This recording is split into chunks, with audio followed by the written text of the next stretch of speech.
요한복음은 그 기록 목적이 분명하기 때문에 그냥 일상적인 사실을 기록한 내용이라도 사실 그 배후에는 의도하는 메시지가 있습니다.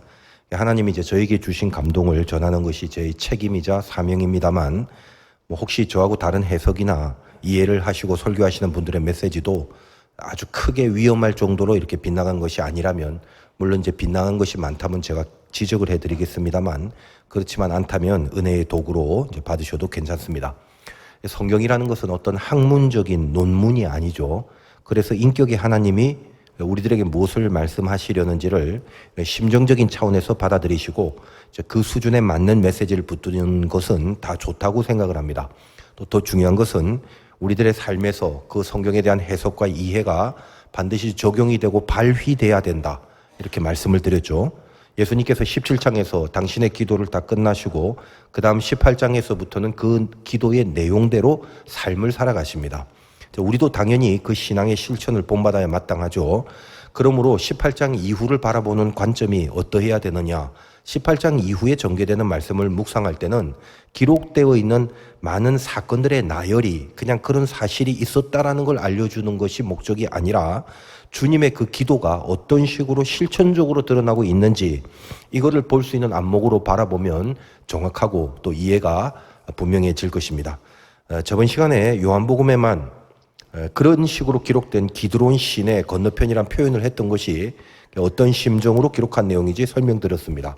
그런 식으로 18장 이후에는 하나하나 단어 하나하나마다 전부 다 요한이 주님의 이 마음을 전하려는 차원에서 기록하고 있다라는 것을 분명히 확인하고 묵상하면 하나님 주시는 메시지가 더 정확해질 수 있을 것입니다. 그래서 우리가 조금만 더 설명을 해드리자면, 이 요한복음은 다른 세 개의 공관복음 마태, 마가, 누가와는 다른 점이 많습니다. 물론 가장 후대에 적혀져 있는 복음서이기 때문에 앞에 있는 모든 내용보다는 훨씬 더 모든 것이 성숙하게 해석이 된 이후에 기록이 되었죠. 그래서 특별히 다른 복음서와는 뭔가 이렇게 컬러 자체가 완전히 다른 그런 부분 꽤 많습니다. 요한복음은. 그래서 이 요한복음만이 가지고 있는 분명한 메시지는 그렇게 완전히 다른 컬러 안에 훨씬 더 깊고 진하게 서려 있다는 것을 알 수 있습니다. 자, 오늘 내용 중에도 요한복음에서만 볼 수 있는 내용들이 나오거든요.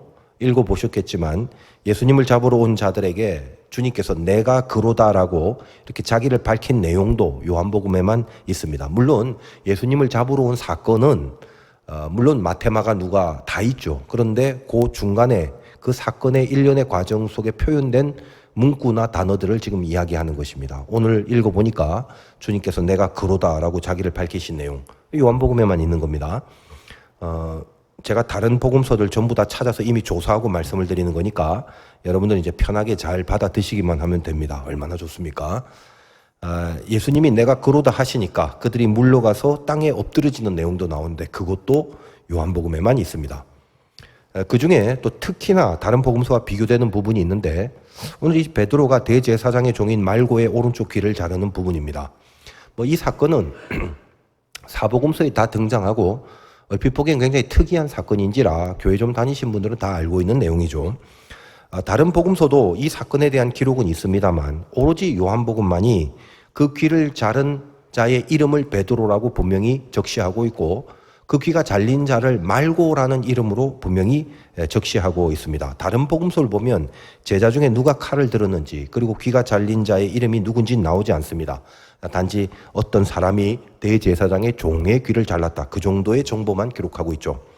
자, 이런 모든 사항들은 복음서 4개를 이렇게 같이 한 자리에 펼쳐놓고 비교해 가면서 보면 훨씬 더 상세한 설명이 될 수도 있겠지만 여러분들은 지금 요한복음 하고 있는 거니까 요한복음에만 집중하시고 그 비교한 이후의 결론적인 부분은 제가 다 친절하게 설명을 해드릴 테니까 오늘 본문에서 요한복음이 말하는 메시지에만 집중하는 그 마음을 갖고 아무튼 따라와 주시길 바랍니다.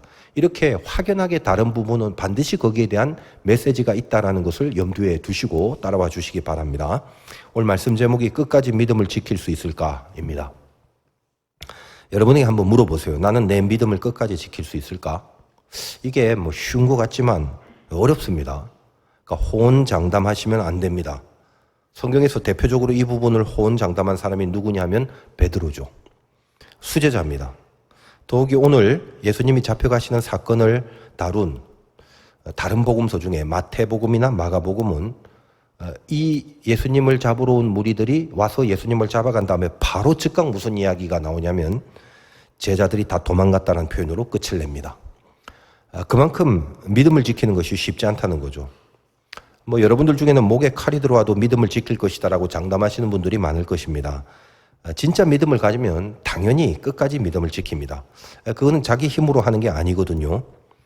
저는 목사입니다만 목사인 저도 가끔 오락가락합니다. 상태가 좋을 때는 이렇게 막 그 순교하는 상상만 해도 기분이 좋고 막 가슴이 뜨겁고 그럴 때도 있어요. 상태 안 좋을 때는 순교는커녕 설교도 하기가 싫어집니다. 그게 인간이에요. 금요일부터 갑자기 더 이렇게 목이 상태가 안 좋아져갖고 이게 혹시 코로나가 아닌가 콧물도 질질 나고 그래서 이제 키트를 넣고 검사를 했는데 어쨌든 뭐 코로나는 아닙니다. 근데 인간이 얼마나 간사한지 제가 코로나로 한 2주 쉬니까 날아갈 듯이 너무 좋아갖고 한 번도 코로나가 걸렸으면 당장 이번 주일날 내가 설교 안 하고 좀 한두 주 더 쉴 수 있을까? 이런 생각을 제가 하더라고요. 근데 하여간 뭐 감사하게 그냥 아마 그 독감 때문에 지금 목 상태가 여러분 듣기도 약간 불편하겠습니다만 양해를 바랍니다만 많이 이제 잠기는 그런 쪽입니다. 하여간 인간이 그렇게 간사하고 그렇게 연약해요. 그럴 때마다 오늘 말씀 제목은 저 자신에게 던지는 질문이 되어버리죠. 너는 과연 끝까지 믿음 지킬 수 있을까? 목사든 뭐 장로든 권사집사 딱 떼고 딱 하나님 앞에 이 종말의 시대에 이 휘몰아치는 이 악한 영의 권세 앞에서 너는 과연 끝까지 믿음을 지킬 것인가? 저 자신에게 물어볼 수 있더라는 것입니다. 여러분 어때요? 그러니까 너무 장담도 하지 마시고요. 너무 또 거절이나 부인이나 포기도 하지 마시기 바랍니다. 단지 제일 중요한 건 오늘 이 메시지를 붙들기 위해서는 적어도 끝까지 믿음을 지킬 수 있었으면 좋겠다라는 진심은 있어야 됩니다. 저나 여러분이 그런 것은 있다라고 제가 봅니다. 뭐 그냥 상황 보고 그때 가서 생각해 볼게. 그러시면 오늘 메시지는 별로 의미가 없어요. 지금부터 이제 시작할 건데 본격적인 말씀을 여러분 마음속에 내가 끝까지 믿음을 지켰으면 참 좋겠다. 조금이라도 이 진심이 여러분 가슴 가운데 있었으면 좋겠다라는 생각이 듭니다. 그 공감으로 같이 오늘 메시지를 좀 살펴보기를 바랍니다. 자, 요즘 이제 계속 말씀드리죠. 이제 종말이다. 진짜와 가짜가 확실히 드러난다. 가짜는 점점 날아가 버릴 것이고 진짜는 더 깊어지고 더 강해진다. 그러나 그 진짜의 숫자가 결코 많지는 않다. 그래서 오늘 말씀 제목은 더 긴장하고 좀 받으셔야 될 이슈가 된다고 생각을 합니다. 요한은 어쩌면 바로 이 점을 오늘 우리가 당면하고 있는 이 영적 위기감 속에서 18장 이후에 우리에게 이 메시지를 주려고 한 것이다라는 느낌이 들어요. 끝까지 믿음을 지킬 수 있는 어떤 방법을 우리에게 제시한다고나 할까? 참 너무 중요한 부분이죠. 그러나 한편으로는 믿음을 지키는 방법을 우리에게 제시한다는 것은 끝까지 믿음을 지킬 것 같아 보이지 않는 신자들의 현실이 너무도 확연했기 때문이죠. 끝까지 믿음을 지킬 것 같아 보이지 않는 신자들이 누구냐 하면 우리가 복음서에서 확인했다시피 제자들이었죠. 예수님이 잡혀간 다음에 바로 다 도망가 버리는 그들. 사실 그들이 우리들입니다.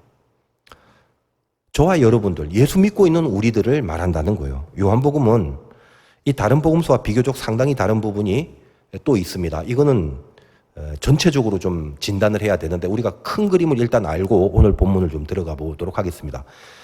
마지막 결론 부분이죠. 마태, 마가, 누가 복음이 말하고 있는 마지막 결론과 요한복음의 마지막 결론. 따로 찾아보진 않겠습니다만 뭐 의심이 많으신 분들은 집에서 찾아보세요. 마태, 마가, 누가의 마지막 피날레 참 멋지게 끝납니다.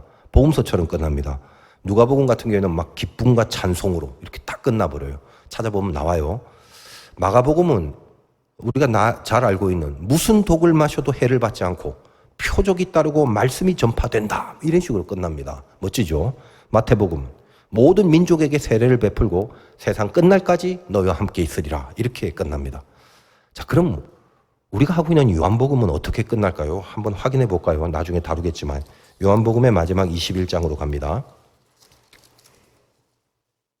21장의 24절과 25절은 마지막입니다만 이거는 일종의 부록과 같은 설명이에요. 그러니까 요한복음이 어떤 성경인지 부연 설명을 하는 거니까 잠깐 보면 24절에 이 일들을 증언하고 이를 기록한 제자가 이 사람이라 우리는 그의 증언이 참된 줄 아노라. 예수께서 행하신 일이 이외에도 많으니 만일 낱낱이 기록된다면 이 세상이라도 이 기록된 책을 두기에 부족할 줄 아노라. 이건 이제 책에 대한 하나의 부연 설명이죠. 근데 요한복음의 마지막 어떤 사건과 이슈, 테마, 그게 뭐냐? 일단 앞에 나온 부분이 많으니까 대표적으로 23절을 보겠습니다. 이 말씀이 형제들에게 나가서 그 제자는 죽지 아니하겠다 하였으나 예수의 말씀은 그가 죽지 않겠다 하신 것이 아니라 내가 올 때까지 그를 머물게 하고자 할지라도 내게 무슨 상관이냐 하신 것이로라. 여러분 뭐 아시는 분은 아시겠지만 지금 이 배경이 뭐죠?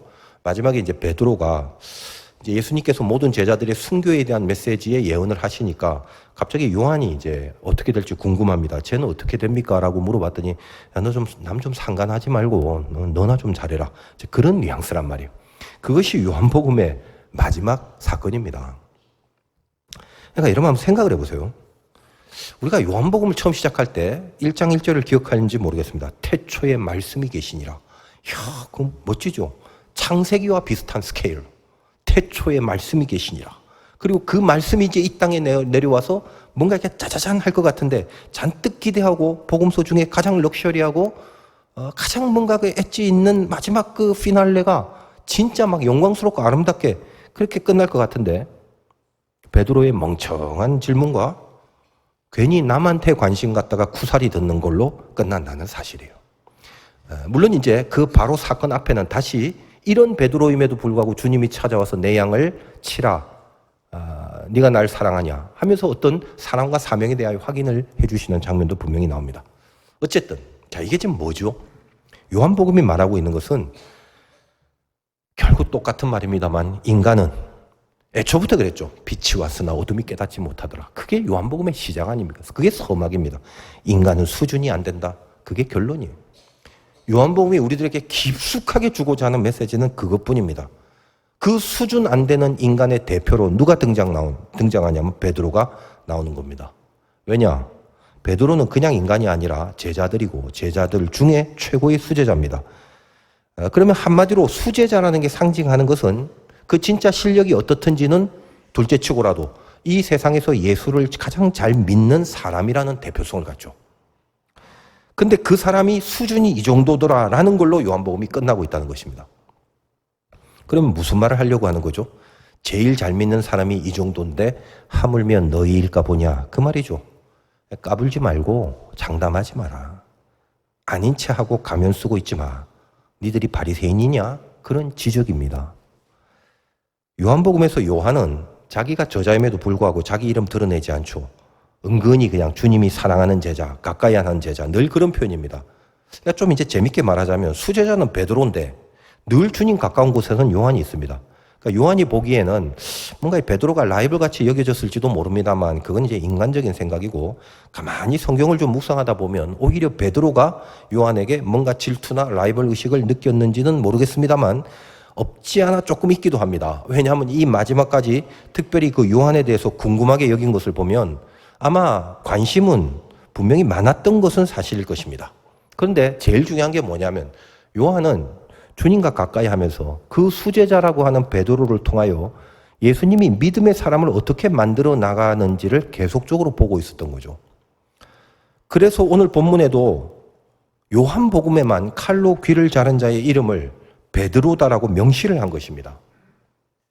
물론 이제 많은 해설서들이 제가 뭐 딴지를 거는 건 아닙니다만 다른 복음서에는 왜 베드로라는 이름을 기록 안 했냐 하면 뭐 그때는 그 당시에 복음서를 접했을 때 베드로라는 이름이 나오면 뭔가 이 베드로의 신상에 피해가 되지 않을까 뭐 이런 그 해석과 설명을 뭐 해난 저는 뭐 도무지 제가 이해가 안 되는 말들이라서 일단 나중에 제가 받은 영감과 은혜를 같이 좀 나누려고 합니다. 하여간 요한복음만 베드로라는 이름을 명시해 놓은 거죠.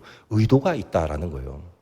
요한복음에 기록되면 베드로의 신상에 피해가 없고 앞에 적으면 신상에 피해가 있다라는 논리는 조금 무리고요. 또 그렇게 그런 논리를 필 필요는 없다고 생각을 합니다만 참고로 그러니까 요한복음은 이 베드로라는 수제자를 통해서 오늘 우리들의 신앙을 이 베드로에게 그대로 투영하고 반영을 합니다.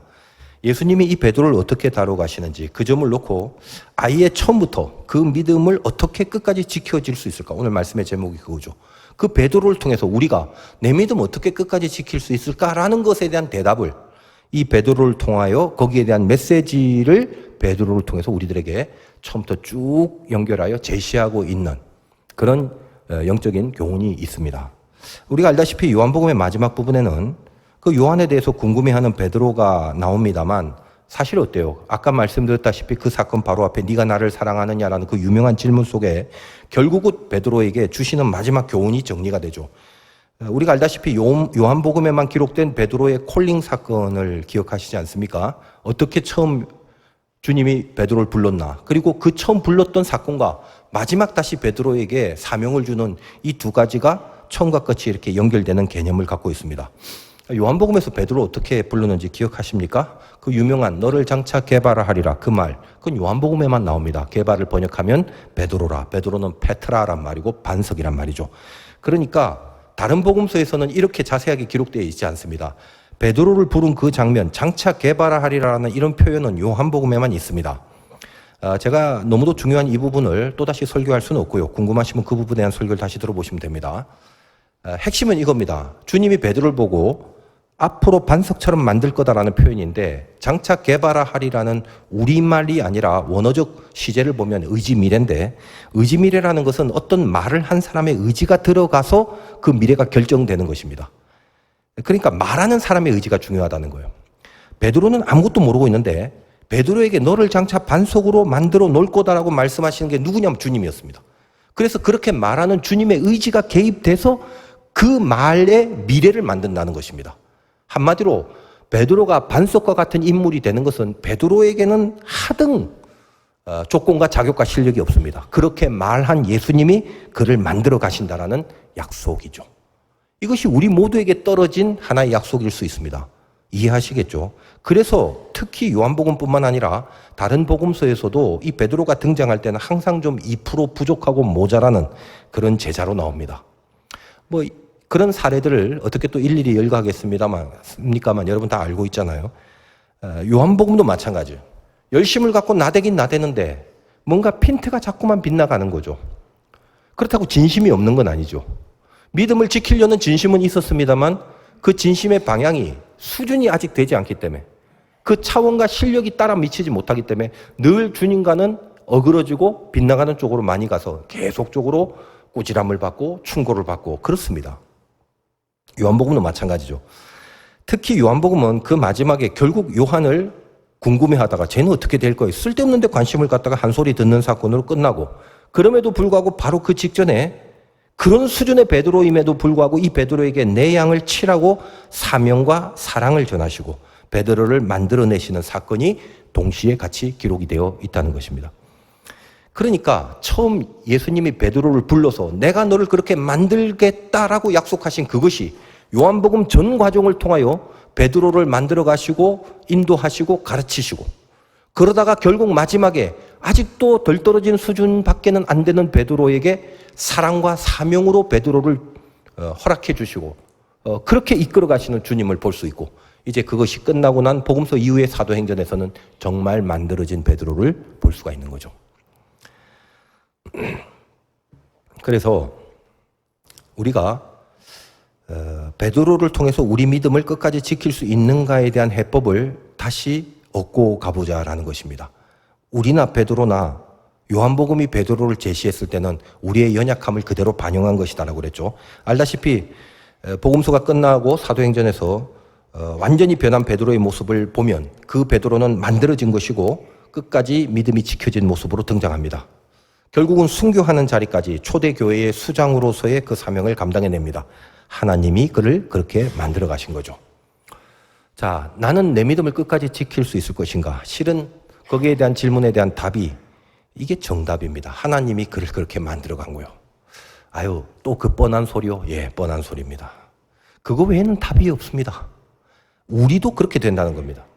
우리 믿음을 끝까지 지킬 수 있도록 하나님이 우리를 간섭하시고 다스리시고 손대해 주십니다. 그러니까 빨리 믿으세요. 빨리 그 다스리심 속에 항복을 하셔야 됩니다. 우리도 베드로처럼 어리석고 연약한 가운데 있지만 적어도 하나님 믿음을 좀 끝까지 지키고 싶은데요. 이 마음의 진심은 있어야 한다고 말씀드렸죠. 베드로에게 그 진심은 늘 있었습니다. 그걸 하나님이 어떻게 만들어 가시는가 우리에게도 동일한 것입니다. 반드시 하나님이 그렇게 만드십니다. 그래서 실은 요한복음을 저 뒤편까지 다 살펴보면서 오늘의 이 메시지를 좀 풀어가야 되지만 일단은 제가 지금까지 말씀드린 이 큰 전제, 베드로를 통한 이 큰 전제를 일단 염두에 두시면서 오늘 본문의 좀 디테일한 부분을 먼저 한번 살펴보겠습니다. 3절 보겠습니다. 유다가 군대와 대제사장들과 바리새인들에게 얻은 아랫사람을 데리고 등과 횃불과 무기를 가지고 그리로 오는지라. 자, 유다가 선봉했었는데 군대를 동원해 왔네요. 군대는 로마 군인들이죠.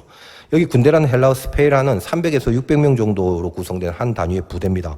꽤 많이 왔습니다. 예수민 한 명, 민간인 잡으러 왔는데 뭐 옆에 제자들 합쳐봤자 10대 명밖에 안 되는데 이들을 잡으려고 그중에 예수 한 명만 잡으러 왔는데 이 많은 군대를 데리고 온 거죠. 그리고 여기 대제사장들이라고 되어 있는데 번역이 좀 그런 거고요. 여기 대제사장은 원래 한 명입니다. 그러니까 여기는 chief, 그러니까 뭐라고 해야 되나, 주요 제사장들을 말한다는 그런 의미다. 그 정도로 여기시면 되고요. 대제사장과 바리새인들의 하인들, 그 수하들이 동원했습니다. 그 대제사장이 온 게 아니라 대제사장의 이제 종이 온 거죠. 그가 말고입니다. 나중에 나오지만. 예수를 잡으러 온 자들이 세 부류죠. 로마 군인, 정치적 권세자, 그다음에 대제사장, 바리새인, 종교적 권세자, 그리고 가롯 유다와 같은 평신도 제자. 항상 예수를 반대하는 권세들은 이런 거였습니다. 힘, 정치, 권세, 파워. 근데 그들이 무기까지 들고 와요. 예수를 대적하는 세력을 총망라하는 무리들이죠. 셉니다. 이제 이 세상이 예수를 죽이러 오는 거죠.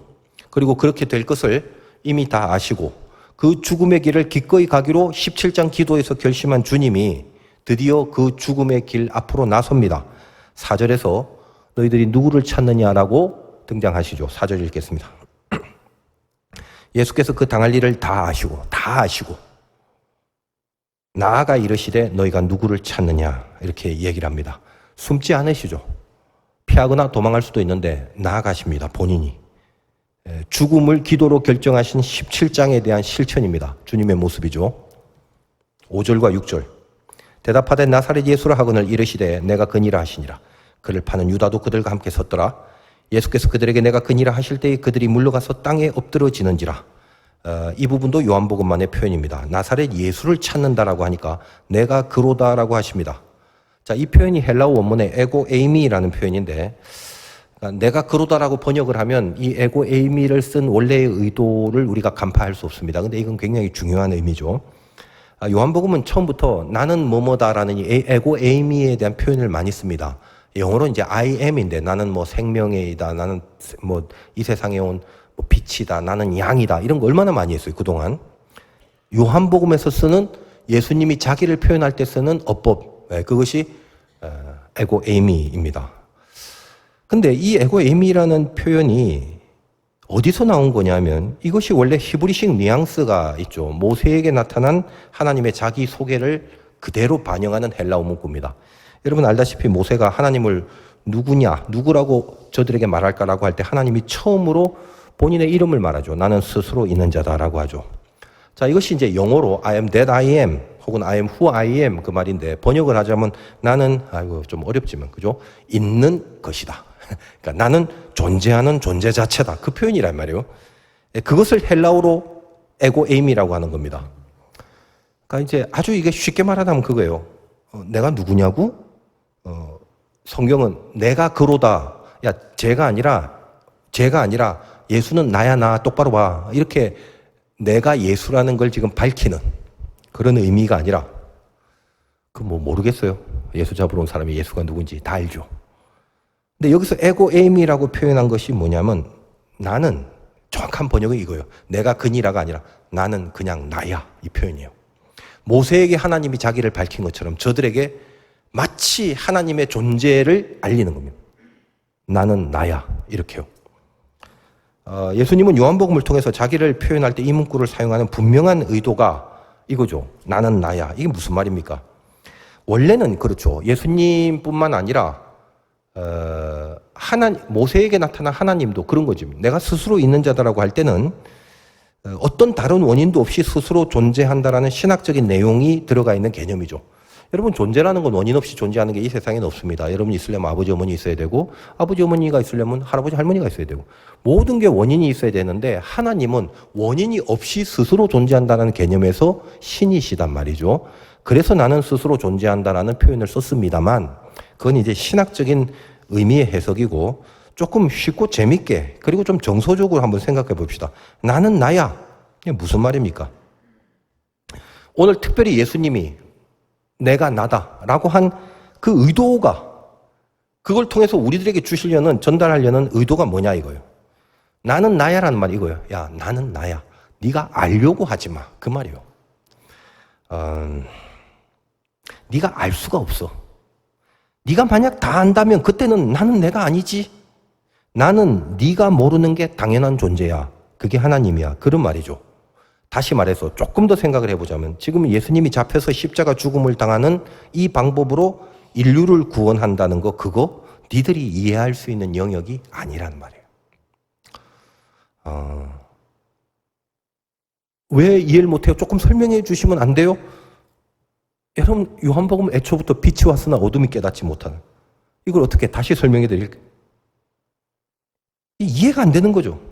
특별히 제자들일수록, 예수님을 알면 더 잘 아는 사람일수록 이게 이해가 안 되는 거죠. 저 능력의 사람이, 오병이어를 만들고 죽은 자를 살리시는 저분이, 무리를 걸으시는 저분이 너무너무 이해가 안 되는 거예요. 지금 근데 죽는데요. 그 죽음의 현장 앞에서 나는 나야. 내 죽음에 대하여 너희들이 이해할 수 없어. 늘 제자들의 문제는 그게 이해가 안 되는 겁니다. 그러니까 베드로가 특별히 딴지를 걸죠. 아니, 그냥 그 능력으로 한번 뒤집어 엎으세요. 그냥 간단하잖아요. 보니까 충분히 하실 수 있겠네. 이제껏 보니까. 그러니까 가장 측근에 있는 베드로는 항상 뭘 죽겠다는 말 앞에선 제일 먼저 딴지를 걸죠. 가장 잘 믿는 수제자가 제일 먼저 가로막습니다. 안 됩니다. 안 죽으시면 안 됩니다. 못 죽어요. 주님이 왜 죽어요? 오늘도 말고의 귀를 베드로가 자릅니다.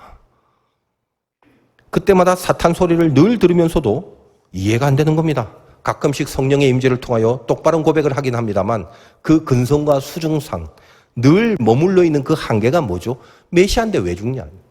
예수님이 하나님의 아들인데 왜 저렇게 죽는 방법을 택했냐? 이해가 안 된다는 거죠. 그것이 우리 삶 속에 반영해서 여러분이 예수를 따르려면 십자가를 지고 자기를 부인하고 자기 죽음의 길을 가십시오. 우리 화도교회 성도님들은 수준이 있어서 이해는 합니다만 실천이 조금 모자랄 뿐이죠. 근데 세상 사람들은 그 삶 자체가 이해가 안 되죠. 내가 살려고 사는 거고, 내가 살기 위해서 남을 많이 밟으면 밟을수록 능력자고 실력자고 그게 행복인데 말이 안 되는 것입니다. 그러니 하나님을 이해할 수 없죠.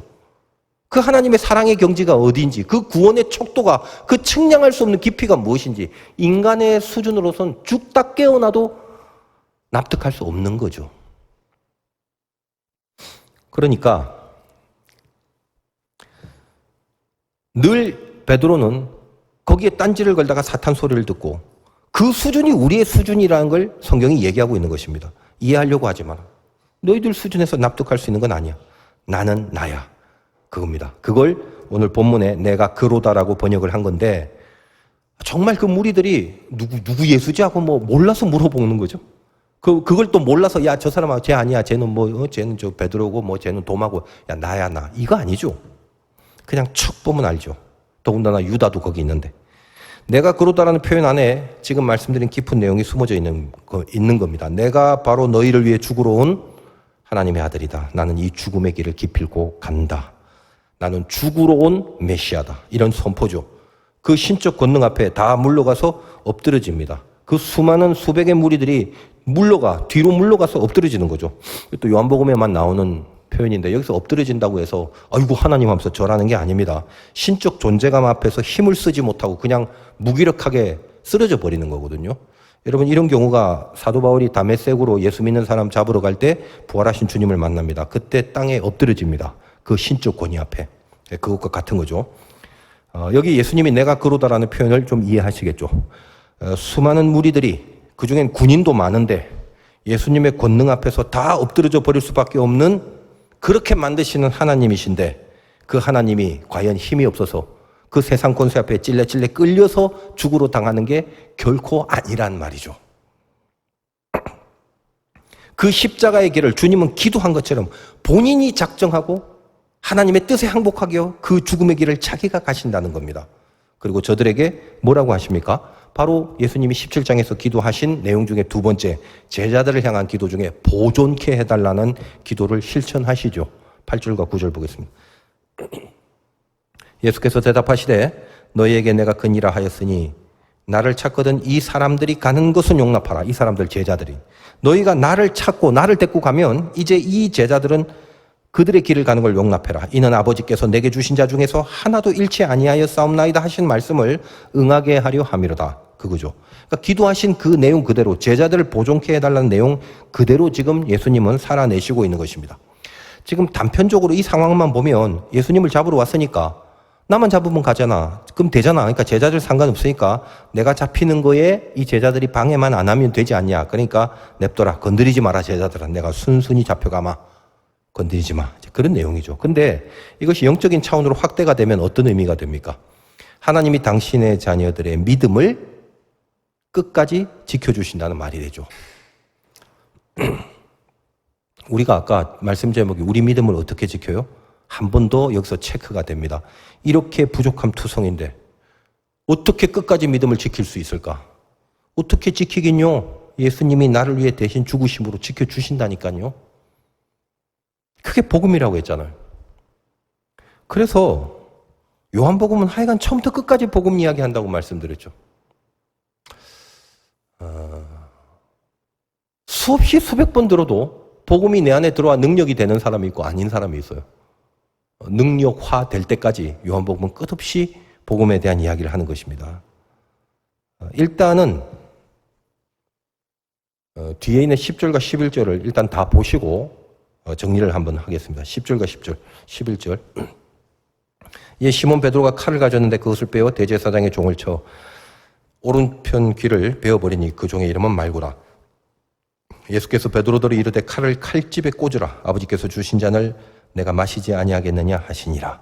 베드로라는 이름을 요한복음에서만 명시한 이유는 말씀드렸죠. 이 베드로를 상징으로 하여 끝까지 믿음을 지키는 과정을 하나님께서 어떻게 다스리시느냐, 그걸 보여주는 하나의 샘플이기 때문에 베드로라는 이름을 명시했다. 그러기 위해서는 베드로가 끝까지 좀 모자람이 있어야 되죠. 이런 정도의 베드로인데 이렇게 만들어놨다라는 걸 알려주기 위해서. 근데 여기서 제가 이 장면과 이 사건에 좀 의아한 생각이 들어요. 여러분들은 그냥 뭐 쉽게 그럴 수 있다라고 생각되겠지만 베드로가 사람의 오른쪽 귀를 자르는 부분인데 글쎄 그냥 칼 들고 손 갈라갖고 어떻게 주님을 모셔가고 누군가를 상해를 하려고 했다면 왜 하필 왜 귀를 자르죠? 취향 독특하네, 그죠? 아니 그냥 뭐 쉽게 어떻게 상해를 가할 수 있는 쪽으로 하면 안 돼? 그 왜 하필 귀를 자르죠? 그리고 저 같으면요, 그 무리 중에 제일 열받는 인간은 칼로 찌르고 싶은 인간이 가롯 유다 아니겠습니까? 몰라요, 저 같으면 그래요. 그 뭐 제사장의 종인 말고를 아는 사람도 아니고 차라리 칼로 뭔가 상해를 입힐 거라면 차라리 유다를 찔렀을 것 같은데 왜 하필 전혀 알지도 못하는 이 말고라는 사람의 오른쪽 귀를 잘랐을까 하는 겁니다. 또 오른쪽 귀라고 하면 베드로가 오른팔을 쓴다면 왼쪽 귀가 좀 편할 것 같은데 이왕 자르려면. 하여간 저는 별의별 생각을 합니다. 그리고 잘은 모르겠지만 뭐 베드로가 칼을 잘 썼을까요? 뭐 사무라이도 아니고 어떻게 그 사람의 길을 한 번에 확 하고 잘라버릴 수 있을까? 이거 쉽나요? 그리고 요한이 의도가 있기 때문에 베드로라는 이름을 명시한 건 알겠는데 말고라는 사람의 이름은 또 왜 썼나요? 말고라는 사람이 여기 딱 한 번 나와요. 다른 복음서에 나오지 않는 이름. 굳이 요한이 말고라고 적은 이유는 또 뭘까? 자, 이런 막 의문들이 영적으로 풀려지기를 기도하면서 묵상을 하다가 이제 저에게 주신 메시지를 전해드립니다. 성경은 내용을 푸는 게 중요한 게 아니라 이게 내 삶 속에 적용이 돼서 믿음으로 발휘가 돼야 되는데 그러기를 소망하면서 왜 이런 메시지를 우리들에게 이 사건을 통해 어떤 메시지를 주려는 건가? 그럼 전체 그림을 좀 설명하면 이해가 빠를 겁니다. 지금 예수님 잡으러 온 무리들이 내가 그로다, 에고 에이미라고 하시는 주님의 말씀 앞에서 자기들의 힘이나 의지를 발휘하지 못하고 그 수백 명의 그 힘, 그 포스를 발휘하지 못하고 자기들의 힘으로는 설 수 없게 되자 전부 다 엎드려져 버리죠. 이때 베드로는 늘 그랬듯이 단순하고 무식합니다. 무리를 걷는 제자를 보면서 아유 나도 한번 걸어보자. 늘 그런 거였죠. 그러나 끝까지 걷지도 못하고. 그러니까 이 베드로는 가만 보니까 주님을 잡으러 온 건 분명한데 수제자 입장에서 맹숭맹숭 가만히 있을 수는 없고 그렇다고 또 그 수백의 무리들 로마 군인도 있는데 뭐 대항해서 혼자 싸울 수 있는 그런 것도 아니고. 근데 가만 보니까 예수님이 옆에 있다는 이유로 저들이 갑자기 무기력하게 엎드려져 버립니다. 베드로의 연약함이 늘 그거죠. 어떤 연약함입니까? 우리가 똑같다는 말이죠. 지금 저들을 엎드려지게 한 이유가 뭐예요? 예수님은 자기 능력을 과시하려는 것이 아니라 주님이 능력이 있는데도 일부러 이 죽음의 길을 내가 간다라는 것을 나타내 보여주는 거죠. 내가 억지로 싫은데 끌려가는, 힘에 딸려서 끌려가는 게 아니라 얼마든지 안 가도 되고 안 갈 수 있는 능력을 갖고 계신 분이 내가 이 십자가의 길, 죽음의 길을 기도한 것처럼 하나님의 뜻에 순종해서 간다. 근데 이런 의도인데 베드로는 뭐예요? 아싸, 뭔가 이제 능력이 발휘됐으니까 이참에 요걸 이용해서 내가 뭐 좀 해내자 그거죠. 딱 우리들 모습입니다. 왜 우리들 모습이냐? 예수님은 말할 수 없는 크신 능력으로 자기를 죽이는 게 목표였고 우리는 그 얼마 안 되는 지능력도 아니지만 능력이 보이기만 하면 어떻게든 그걸 갖고 나를 살리고 자기를 살리는 것이 목표가 되는 거죠. 자기를 살리려면 어떻게? 남을 죽여야죠. 이 베드로의 모습을 잘 한번 봅시다 이 말이에요. 더군다나 대제사장의 종의 귀를 자른 사건은 이 사건 자체는 사복음서의 공통으로 다 기록되어 있습니다. 그만큼 중요하다는 거죠. 여기 말고라는 이름만 나왔습니다. 그건 요한복음에 명시되는데 이 말고의 이름의 뜻이 왕이란 말입니다. 마르쿠스란 말인데 왕의 권세를 말합니다. 정확한 뜻은 왕의 권세. 대제사장의 종이라고 했으니까 여기서 대제사장은 안 나옵니다. 대제사장은 한 명밖에 없어요. 다음 시간에 중요한 인물로 나옵니다. 이 대제사장의 종이란 말은 대제사장을 대표하는 대표성을 갖고 있습니다. 베드로가 그 말고의 오른쪽 귀를 자른 것은 글쎄요. 그냥 제 생각입니다만 대놓고 막 오고 있는 사람을 칼로 오른쪽 귀를 자른다. 이거는 제가 볼 땐 불가능한 거고 그 권위 앞에 엎드려져서 정신이 없을 그때 오른쪽 손잡이였다면 아마 저 뒤쪽으로 가서 일부러 다른 모든 사람이 아니라 대제사장의 종이라는 걸 알고 대제사장을 상징하는 이 말고의 귀를 뒤에서 이렇게 잘랐지 않을까. 아니 그냥 이건 중요한 게 아니니까 저는 그렇게 추리를 한다 이거예요.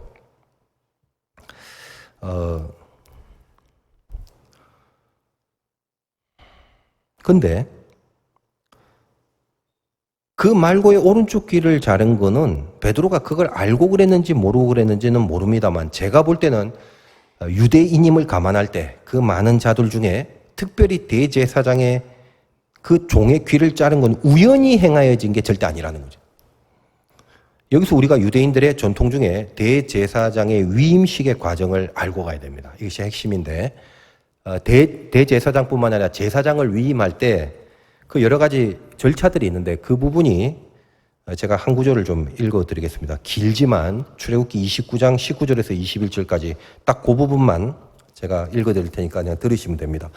어떻게 제사장을 임명할 때, 위임할 때 어떤 식의 절차를 거치느냐. 너는 다른 수량을 택하고 아론과 그 아들들은 그 수량의 머리 위에 안수할지면 지금 아론 제사장 가문에 제사장을 임명하는 것입니다. 너는 그 수량을 잡고 그것의 피를 가져다가 아론의 오른쪽 귓뿌리와 오른쪽 귀, 그의 아들들의 오른쪽 귓뿌리에 바르고 그 오른손 엄지와 오른발 엄지에 바르고 그 피를 제단 주위에 뿌리고. 자, 이게 제사장을 위임하는 하나의 절차입니다. 이거를 유대인인 베드로가 몰랐을 리가 없습니다. 지금 그러면 오른쪽 귀를 자른다는 것은 어떤 의미입니까? 이 제사장 위임을 할 때 오른쪽에 피를 바르는 건 그 귀가 하나님의 말씀을 정결하게 청종하라는 취지고, 오른손 엄지에 피를 바르는 것은 성결한 성직 임무를 손으로 잘 수행하라는 거고, 오른발 엄지에 바르는 것은 정결하고 거룩한 곳을 다닐 것을 의미하는 거죠. 제사장이라면. 거기에 피를 묻히는 것으로 제사장의 위임을 합니다. 근데 베드로는 이 말고의 귀를 잘라버립니다. 어떤 의도죠? 제사장의 오른쪽 귀를 잘라버림으로써 드디어 피를 묻힐 귀를 없애버리는 거죠. 그 말은 제사장으로 위임될 수 없게 만드는 거죠. 베드로의 마음은 그거예요. 너는 대제사장 아니야. 어디 감히 주님이 계시는데 네가 대제사장이라고 하느냐. 그 말이죠. 네가 왕이라고 이름이? 너는 왕이 될 수 없어. 주님만이 왕이시다. 그런 마음입니다.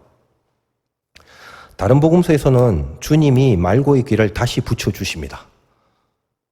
가장 대적해야 될 유대의 대제사장의 귀를 다시 붙여주시는 거죠. 나는 나야, 에고 에미. 니들이 이해할 수 없어. 너희들이 볼 때는 그게 원수 같고 그게 대적이고 그게 예수를 죽이는 가장 종교적인 지도자의 수뇌부같이 여겨지지. 근데 하나님은 어떤 분이냐. 너희들이 칼로 마땅히 찌를 이유가 있는 그 사람조차도, 그 제사장조차도 주님의 죽으심의 은혜 안에 있게 한다라는 겁니다. 그래서 그의 귀를 다시 붙여주죠. 베드로에게 집중해 본다면 예수님은 베드로의 믿음을 만들어 나가신다고 하지 않았습니까? 베드로는 어때요? 네가 제사장이라고 여기고 네가 왕이라고 생각하는 거, 그걸 베드로는 칼로 이루려고 하는 거죠. 넌 안 돼. 여기만 돼. 그런 거라면 차라리 예수님이 칼을 들고 세상을 뒤집어 엎는 게 더 낫지. 뭐 하려고 그걸 베드로에게 맡기냐 이 말이에요. 예수님이 힘이 없어서 능력이 없어서 칼질은 베드로만 할 수 있었어요? 말이 안 되는 거죠. 베드로에게 뭘 가르칩니까? 네가 칼을 들고 세상을 뒤집어 엎으려고 하지? 네가 생각하는 그것을 칼로 이루려고 해버린다면 십자가 아니야. 내가 하지 왜 네가 하냐 그걸. 그렇게 하려면 내가 더 잘할 수 있는데. 그리고 뭐라고 합니까? 칼을 칼집에 꽂으라 이러십니다. 이 잔을 내가 마신다고 기도했지 않느냐 오늘 본문. 나는 죽음의 길을 가는 거야. 내가 그렇게 한다고 했지 않냐. 칼 꽂아. 우리 모두에게 하시는 주님의 말씀이죠. 여러분 뻘짓하지 마세요 제발. 여러분 딴에는 뭔가 잘해보려고 하는 수많은 짓들이 말고의 귀를 자르는 행위와 방불하다는 사실에 섬찟 놀라셔야 합니다. 베드로 딴에는 잘해보려고 했죠. 주님 옆에 계시니까 능력도 나타나고 뭔가 무리들이 꼼짝도 못하는 것 같고요. 그러니까 대제사장의 권위를 자기가 칼로 잘라갖고 주님만이 왕이고 여기가 대제사장임을 선포하는 아주 용기 있는 퍼포먼스를 한 것이죠. 그러다 또 한 소리 들은 거예요. 그러다가. 여러분 요한복음은 우리들의 수준을 이 제자들을 통해서 고스란히 보여주고 있습니다. 그래서 결국은 그런데도 불구하고 그 믿음이 끝까지 지켜질 수 있는 건 예수 그리스도의 십자가의 죽으심, 그 피와 그 복음으로 인하여 가능해진다라는 것을 그걸 결국은 말해주려고 하는 것이죠. 이게 복음의 핵심이니까요. 여러분들에게 은혜가 되고 있는지 모르겠습니다만 이것이 핵 중의 핵이기 때문에 반드시 이걸 통해서 은혜를 받는, 복음을 통해서 은혜를 받으셔야 됩니다. 오늘 말고라는 이름처럼 안 받으면 말고 이러지 말고요. 진짜 받으셔야 돼요. 우리가 17장의 기도 속에서 뭘 확인했나요? 예수님 죽으신다고 기도했으면 죽으시잖아요. 그리고 우리를 보존하신다고 하셨죠. 분명하죠. 그 우리가 보존되겠죠. 우리가 우리 믿음을 끝까지 지킬 수 있는 이유. 오늘 말씀 제목 나는 내 믿음을 끝까지 지킬 수 있나? 그 이유가 그겁니다. 주님이 보존하신다니까. 당신의 죽으심을 통해서 피를 흘리시면서 우리 믿음을 끝까지 지키게 해주겠다라는 거예요. 여러분이 흔들리거나 약해질 때가 있죠. 그럼 뭔가 속에서 이렇게 발끈하는 힘이 있어야 되는데 그걸 자기 신앙으로 여기고 열심으로 여기고 그러는데 이 발끈하는 에너지가 하나도 없을 때 아유 난 틀렸다 보다. 아유 난 아닌가 보다. 이렇게 하지 마십시오. 그냥 좀 무기력해도 낫습니다. 뭐보다 낫냐? 이 베드로처럼 똥인지 된장인지 가릴 수 없는 그런 어리석음이 있을 때도 있잖아요. 내 딴에는 칼을 들고 귀를 잘라버렸는데 찬스가 딱 좋아갖고 그렇게 해버렸는데 그 주님 좋으라고 한 건데 근데 자꾸만 신앙이 아닌 뻘짓이 되더라는 거예요. 그리고 그걸 자기가 몰라요. 우리가 다 마찬가지다 이 말이에요. 그럴 때마다 무슨 생각합니까? 아이고, 저런 인간이 어떻게 믿음이 지킬 수 있을까? 의심스럽고. 내 믿음이 혹은 우리의 믿음이 끝까지 지켜질 수 있을까? 자꾸 그런 현장들이 발각이 되고 그런 수준들이 보이면 참 의심스러워지고 그렇게 되죠. 근데 다시 생각해 보자는 말이에요. 저도 이 베드로를 통해서 오늘 이 복음의 말씀에서 참 많이 힘을 얻습니다. 뭐 목사인 저라고 뭐 다르겠습니까? 연약함이 뻔하죠. 베드로 딴에는 정말 자기가 할 수 있는 최고치 액션을 한 거잖아요. 주님이 능력으로 나오시는 것 같다라는 현장 판단을 딱 해보고 능력 나오네. 됐네 그럼. 군인들이 꼼짝도 못하네. 저 힘이 막강한데 발휘를 못하네. 됐네. 그리고 로마 군인이나 가롯 유다가 아니라 자기 나름대로 컨셉을 딱 갖고 있죠. 대제사장을 향한 신앙적 공격을 하잖아요. 너희는 제사장이 될 수 없어. 너희는 왕이 될 수 없어. 그래서 대제사장의 대표성을 띠고 나온 이 왕의 권세라는 이름을 가진 말고를 타켓으로 하여 뒤로 들어가 그의 오른쪽 귀를 잘라버린 겁니다. 나름 그 수준에서 이빠이 생각한 거예요, 베드로가. 저와 여러분처럼. 어디 팔다리를 잘라야 되는데 뭔가 상해를 입히려면 아무데나 그냥 제일 편한 데를 그어야 되는데 뭐죠? 상해를 입히려고 하는 게 아니다 이 말이에요. 자기 주장을 하려고 하는 겁니다. 너는 진정한 제사장이나 왕이 될 수 없다. 그걸 보여주려고. 여러분들 중에 이 정도로 주님 편에서 잘 할 수 있는 사람이 있나요? 없을 것 같아요. 이 정도로. 그야말로 자기 나름대로 생각해갖고. 근데 문제가 뭐냐? 그 다음으로 넘어가면 정말 웃긴 게요. 이런 베드로가 예수님 잡히니까 바로 토끼입니다. 바로 도망하고 예수를 부인해요, 바로. 뭐죠, 이거? 웬 기승전 도망인가요? 그게 인간이고, 그게 죄인이고, 그게 우리들이다. 그거 말하는 거라, 이 말이에요. 근데 그 베드로를 하나님이 사랑하셔서 결국 마지막 21장에 가서는 그에게 결국 사명을 주시고 사랑한다라는 고백을 하고 자녀로 만들어 가시죠. 여러분, 베드로에게 이 토털 전체의 모습을 봤을 때 뭐 한 가닥의 소망이나 실력이 있어서가 아닙니다. 짓단엔 최고로 생각한 그것마저도 하나님과 핀트가 빗나가 버리는 그런 뻘짓을 할 수밖에 없는 존재인데 고로 베드로는 뭐죠? 없어도 완전히 없더라. 그 존재입니다. 가진 게 하나도 없더라. 그걸 말하려고 베드로를 사용하시는 거죠. 근데 그런 베드로를 만들어 놓으신 분이 누구냐면 하나님이다. 그러면 너희들은 어떠냐 이거예요. 너희가 끝까지 믿음을 지킬 수 있다는 사실을 아직도 의심하고 아직도 거기에 불안해하냐?